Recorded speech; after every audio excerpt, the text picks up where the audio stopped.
आज ही के दिन 100 साल पहले अटल बिहारी वाजपेयी जी ने अवतरण लिया था और इस देश में अटल बिहारी वाजपेयी जैसा हीरा जन्म लिया। तेजस्वी यादव और उनके पिताजी पता नहीं कितने वर्ष हो गए, अब तो गिनती भी हम लोग भूल गए, और उन लोगों ने कांग्रेस को हाईजैक करके रखा हुआ है।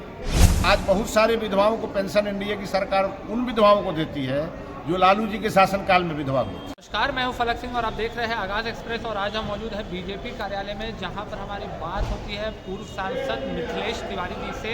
जो चर्चाएं होती है, आज अटल बिहारी वाजपेयी जी की 100वीं जयंती मनाई जा रही है और साथ ही में बिहार की राजनीति की क्या हाल चाल है। तेजस्वी यादव का जो बड़ा बयान आया है कि बीजेपी चला रही है सीएमओ कार्यालय, तो इस पर क्या कुछ कहते हुए नजर आ रहे हैं पूर्व सांसद। पहले आइए जानते हैं। देखिए, हम सभी करोड़ों भारतीय जनता पार्टी के कार्यकर्ताओं के लिए बड़ा ही, हम लोगों के लिए तो सचमुच बड़ा दिन है। ऐसे आज के दिन को भी बड़ा दिन माना जाता है, लेकिन ये बड़ा तब हो जाता है जब अटल जी की आज जन्म शताब्दी समारोह आ जाता है। तो आज 25 दिसंबर है और आज ही के दिन 100 साल पहले अटल बिहारी वाजपेयी जी ने अवतरण लिया था और इस देश में अटल बिहारी वाजपेयी जैसा हीरा जन्म लिया।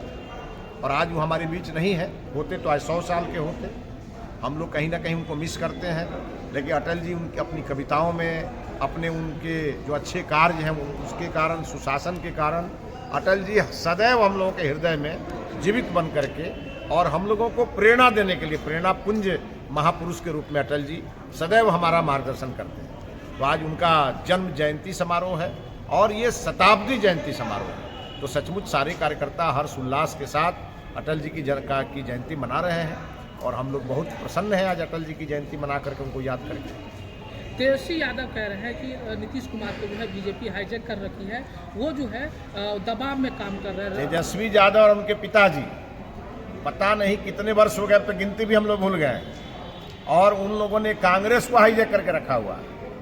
भारतीय जनता पार्टी और जदयू दोनों का कॉम्बिनेशन है, गठबंधन है, और हम लोगों के गठबंधन के कारण तेजस्वी यादव सत्ता से दूर है।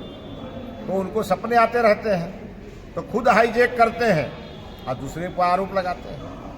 न यहाँ जदयू बीजेपी को हाईजैक कर सकती है, न बीजेपी जदयू को हाईजैक कर सकती है। दोनों पार्टी एक साथ मिल करके बिहार के विकास का मार्ग प्रशस्त कर रही है।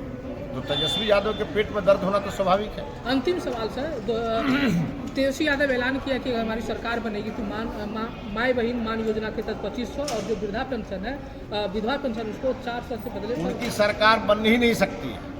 तेजस्वी यादव के पिताजी के समय में और तेजस्वी जी के भी समय में माँ बहनों का, माताओं की गोद सुनी हुई, बहनों को राखी बांधने वाले भाई हाथ से निकल गए, और जो विधवा पेंशन की बात कह रहे हैं, तो आज बहुत सारे विधवाओं को पेंशन एनडीए की सरकार उन विधवाओं को देती है जो लालू जी के शासनकाल में विधवा हुई थी। आपके प्रवक्ता क्या ऐसा कह रहे हैं कि कुकर्मी है लालू प्रसाद यादव, ऐसा मान चुके हैं तेजस्वी यादव, इससे क्या अर्थ निकलता है? देखिए, तेजस्वी जी अपने पिताजी का भी आजकल तस्वीर लगा के नहीं घूमते जी। उनको इस बात का डर रहता है कि लालू जी का तस्वीर लेके घूमेंगे तो हमको नुकसान हो जाएगा, इस बात का डर है उनको।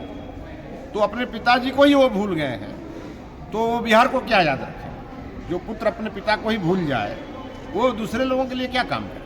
जैसा कि आपने देखा और सुना, उन्होंने साफ तौर पे तेजस्वी यादव के सभी बयानों को खंडन कर दिया और साफ तौर पे ये भी कह दिया है कि तेजस्वी यादव को आदत हो चुकी है बेबुनियाद बयान देने के। और साथ ही साथ में उन्होंने ये भी कह दिया है कि आरजेडी पार्टी ये जानती है कि जेडीयू और बीजेपी की जो एकता है वो टूट नहीं सकती, और जिस कारण से तेजस्वी यादव को और आरजेडी को सत्ता से दूर रहना पड़ रहा है, और इसलिए वो बौखलाहट में जो मन में आए वो बोलते हुए नजर आ रहे हैं। ऐसे तमाम खबरों के लिए जुड़े रहे हमारे साथ, देखते रहे आगाज एक्सप्रेस। धन्यवाद।